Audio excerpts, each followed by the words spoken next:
I remember the way she said it, not loud, not teasing, just low enough that only I heard. You need a real woman. It was supposed to be a joke. Maybe. I laughed, the kind of laugh that hides confusion, but it stuck in my head like a song I couldn't turn off. I shouldn't have even been there that day, her stepmother's garage, of all places. My girlfriend had forgotten to pick up her car, and I offered to grab it before class. Simple errand, no big deal. Until she opened the door. Sandra. Mid-40s, dark hair pulled into a loose knot, streaks of silver catching the light. There was something practiced about her calm, the kind people have when they've lived enough years to stop pretending they know what they want. She wore a faded denim shirt, sleeves rolled up, grease on her fingertips. It wasn't glamorous, but it was real. Ah, so you're the boyfriend, she said, wiping her hands on a cloth, eyes scanning me with a mix of curiosity and mild amusement. Didn't think you'd actually come. Yeah, I said, shifting my weight, figured I'd help out. She nodded, half smiled, then turned back to the open hood. I didn't know what to do, stand, sit, vanish, so I leaned against the counter and watched her work. The smell of engine oil and coffee filled the space. A slow song played on the old radio, its static breaking through every few seconds. She didn't talk much. Just hummed sometimes, asked short questions, you study nearby? She treating you all right? Never quite looking at me when she said it. I answered, tried to keep it light. But there was something about her tone, a quiet knowing. The kind that made every word feel heavier than it should. At one point, she stepped closer to grab a wrench beside me. Her sleeve brushed my arm, a simple touch, accidental maybe, but my body tensed before I could help it. She noticed, I think. Her eyes flicked up, just for a second. That's when she said it. You need a real woman. And then she smiled. A small, half-smirk that didn't reach her eyes. Before I could react, she turned away, tightening a bolt, the conversation swallowed by the hum of the engine. My heart was beating too fast for how calm the room was. I couldn't tell if she'd been teasing me, testing me, or saying something she didn't mean to say out loud. When she handed me the keys a few minutes later, her hand lingered, not long enough to call it anything, but long enough to remember. She's lucky, Sandra said quietly. Not many guys your age would do errands like this. I muttered something, I don't even remember what, and left with the keys in my hand, the air outside colder than before. But the thing about that line, about her, is that it didn't fade like most awkward moments do. It stayed. In the way certain people stay with you after a single conversation. That night, when my girlfriend texted asking if I'd gotten the car, I said yeah. Nothing else. No mention of her stepmother, no mention of the garage, no mention of the way her voice had dipped when she said real woman. Still, lying in bed later, I could hear it again, that quiet tone, half playful, half something else. And I realized I wasn't sure if I'd imagined the meaning behind it, or if she'd known exactly what she was doing. Sandra called, or rather, texted, asking if I could help move some boxes from the garage into storage. Your girlfriend's out of town, she wrote, and I could use a strong back. I almost said no. I even typed it. Then deleted it. I told myself it was polite to help. Just that.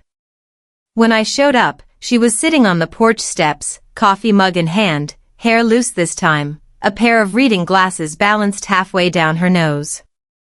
She looked up and smiled, a quick, tired smile that felt like it had to push its way through something heavier. You actually came, she said. Yeah. Guess I didn't have an excuse not to. She handed me a box, lighter than it looked. You're young. You don't need excuses yet. I didn't know what to say to that, so I just followed her inside. The house was quiet, too quiet for someone who lived with so many memories. Everything smelled faintly of lavender and dust. The walls were lined with old photographs, none recent. We carried the boxes together, her giving short instructions while I tried not to stare too long when she bent to lift something. Her movements were efficient, precise, but every now and then, I caught the small tremor in her wrist. "You all right?" I asked at one point, noticing the way she rubbed her shoulder when she thought I wasn't looking. She hesitated, then gave a half-smile. "Getting older isn't free, kid. You'll see." There was humor in her voice, but her eyes didn't match it. I set the box down. "Want me to finish the rest?" "You could sit, I'm fine," she cut in. "Too fast." Then softer, "I'm fine, really." Silence filled the space between us again. The radio in the corner played something soft, a slow jazz piece that made the air feel heavier. She reached for another box but missed the handle, her fingers slipping. The box tipped, spilling old photo frames across the floor. I knelt first. One of the photos had cracked, a picture of her, younger, standing with a man beside a lake. Her smile was different then. Easier. "Sorry," I murmured, holding it out to her. She took it gently, tracing the crack with her thumb. "Don't be," she said, her voice small. "Some things just break on their own." The silence after that wasn't awkward, it was something else. A quiet that sighed too much. I helped her stack the remaining boxes, neither of us talking much. When we were done, she poured me coffee, her hand steady again, her voice casual, almost too casual. "Thanks for helping," she said. "Not many people offer twice." I smiled faintly. Guess I didn't need an excuse this time either. That earned me a look, not sharp, not amused, just a look that lasted one heartbeat too long. When I left, she stayed on the porch, watching me walk down the path. And even from the driveway, I could still feel it, that quiet pull between us, thin as air, impossible to name. The night it rained, I told myself I was only stopping by to return her jacket. She'd left it in my car after we moved the boxes, folded neatly in the back seat, smelling faintly of her perfume. It had been sitting there for days, and every time I drove, it felt like a quiet reminder I didn't know what to do with. When I got to her house, the porch light was off, but I could see the soft glow of the living room through the curtains. I almost turned back. Almost.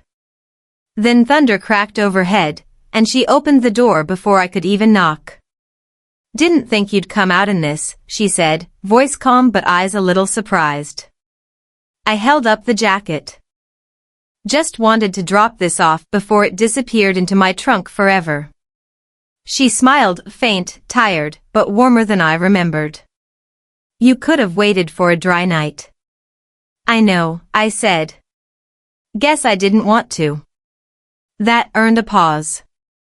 She stepped aside, motioning me in. "You're soaked. Sit for a minute." The house felt smaller at night. Dim lamplight, rain against the windows, the soft tick of a wall clock. She handed me a towel, then sat across from me with her tea, one knee tucked under her. For a while, we just talked. About nothing, work, her garden, the leaky roof. But the silences between sentences were heavier than the words themselves. Every time she looked down at her cup, I found myself watching the way her fingers traced the rim, absent-minded, like she was thinking too much. At one point, she sighed. "You remind me of someone I used to know," she said quietly. "Someone good?" A small smile. "Someone honest." "That's rarer than people think." She looked at me then, really looked, and for a second, I forgot to breathe. The moment should have ended there. It didn't.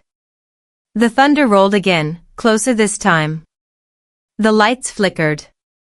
Without thinking, she reached out, resting her hand on my arm, just for balance, maybe, or reassurance. But her hand stayed there, her thumb brushing the edge of my sleeve. I didn't move. Couldn't. Then her phone buzzed. The screen lit up, Mark, ex-husband. She froze, hand still on my arm. The name alone changed everything. Her eyes hardened, her shoulders drew back, like she'd just remembered who she was supposed to be. Sorry, she murmured, pulling her hand away. I should get that.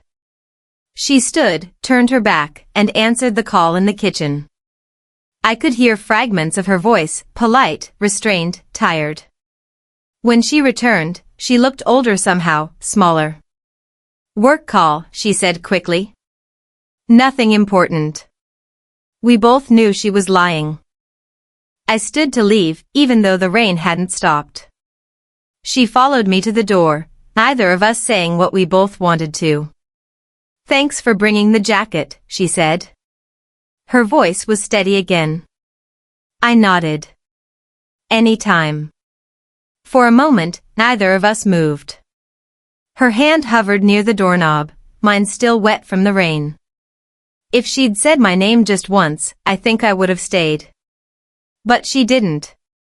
Not after that night. Not after the rain. Not after the look she gave me when she closed the door. I told myself it was for the best. She probably thought the same. But distance didn't erase anything, it only made the silence louder. Every small thing reminded me of her, the smell of coffee, the hum of rain against glass, the sound of a low jazz station at midnight. Then one afternoon, I saw her again. By accident, or fate, if you believe in that kind of thing. She was standing in the hardware store, scanning shelves for something she clearly didn't want to ask help for. When our eyes met, she froze, then smiled, the polite kind, the one people use to keep things under control. Didn't expect to see you here, she said. I could say the same, I replied. We stood in the aisle, between boxes of nails and paintbrushes, pretending to be casual.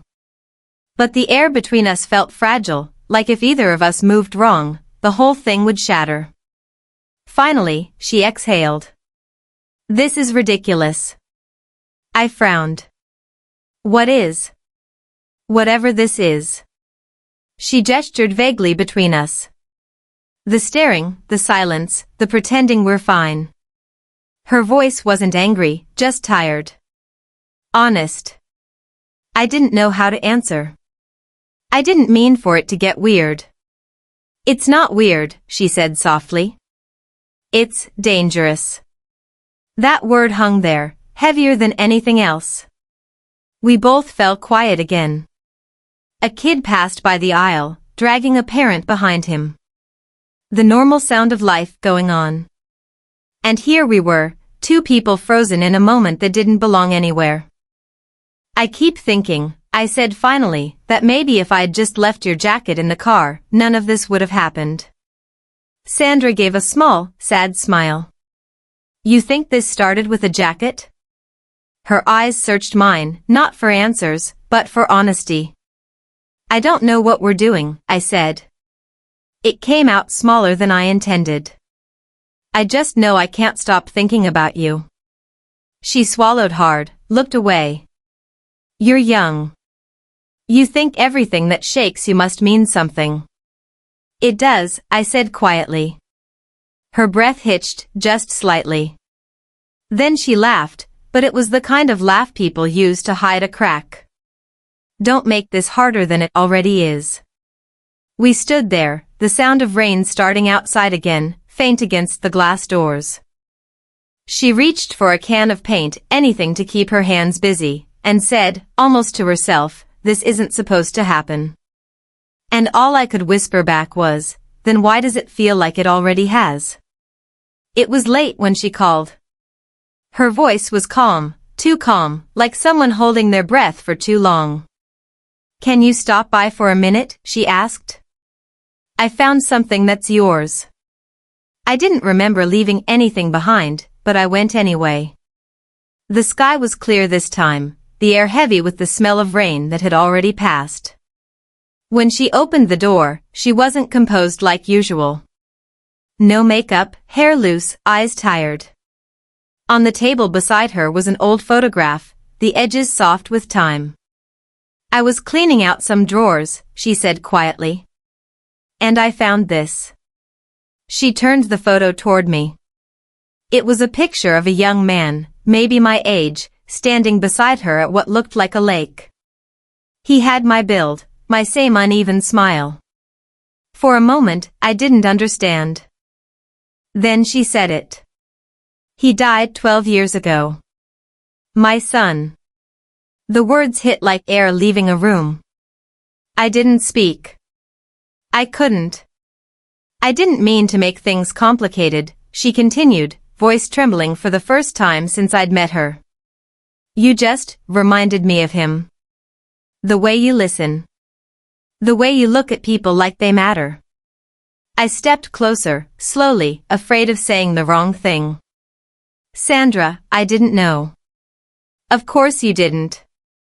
She smiled, small, broken, real. I didn't either. Not until it was too late. She sat down, holding the photo like it might fall apart if she let go. I sat across from her, the air thick with everything unspoken. It wasn't about crossing a line, she said finally. It was about remembering what it felt like to care again. Even if it hurt. The silence after that wasn't the kind that begged to be filled. It was the kind that carried meaning too heavy for words. I wanted to say something, anything, but she reached out and placed her hand over mine. Not like before. Not charged, not unsure. Just human. I think, she whispered, you helped me remember I'm still alive. I nodded, unable to meet her eyes. And for the first time, I realized this had never been about desire. It was about two people standing at the edge of grief and seeing themselves, reflected, fragile, and quietly forgiven. Not out of avoidance, more like both of us needed to let the air settle around what had been said. But the memory lingered, softened by time, like a bruise that still ached when pressed. When she finally called, it was simple. Can you come by? The garden's a mess. So I did. The afternoon light stretched long across the yard, touching everything with that late summer gold that makes endings look kind. Sandra was kneeling by the flower bed, hair tied back, sleeves rolled, dirt on her palms. She looked lighter. Not happy, exactly, but unburdened in a way I hadn't seen before. Couldn't get the weeds under control, she said, trying for a laugh. Looks fine to me, I said, crouching beside her. We worked quietly, side by side. The air smelled like soil and rosemary. Bees drifted lazily between the flowers. Every so often, our hands brushed, accidental, unspoken, familiar. After a while, she sat back, brushing the dirt from her knees. You know, she said softly, it's strange how people show up when you stop expecting anyone to. I looked at her, but she wasn't looking back. Her eyes were on the horizon, where the sun was beginning to dip. I didn't mean to, I said. I know, she answered. That's why it mattered. Silence again, but this time it didn't feel heavy. It felt like standing inside a truth we both understood, even if neither of us had words for it. I could see the faint tremor in her fingers as she reached to pluck a weed, and without thinking, I covered her hand with mine. She didn't pull away. Her thumb brushed against my skin, a slow, almost absent movement, like she was tracing the outline of something that had already happened. When she finally looked at me, there was no distance left. Just a quiet recognition, two people who had wandered too close to something they hadn't planned, and didn't regret. This isn't what you think it is, she said. I know, I whispered. But it's still something. Her eyes softened, tired and tender. Yes. It's something. The wind stirred, carrying the faint scent of rain again. She leaned in, not a kiss, not even close, just close enough that her forehead touched mine. A small, human gesture. A kind of peace. We stayed like that for a long time, neither of us moving, both of us knowing there was nowhere else to go from here. When she finally stood, she smiled faintly, the kind of smile that comes after acceptance, not happiness. "You should get going before the rain starts." I nodded, but didn't move right away. I wanted to remember her exactly like that, the light on her face, the quiet between us, the sense that something had ended and begun in the same breath. As I walked to my car, the first drops started to fall. And though we never said another word about it, I knew that whatever we were, whatever we had been, would stay, somewhere between the silence and the rain. It's been months now.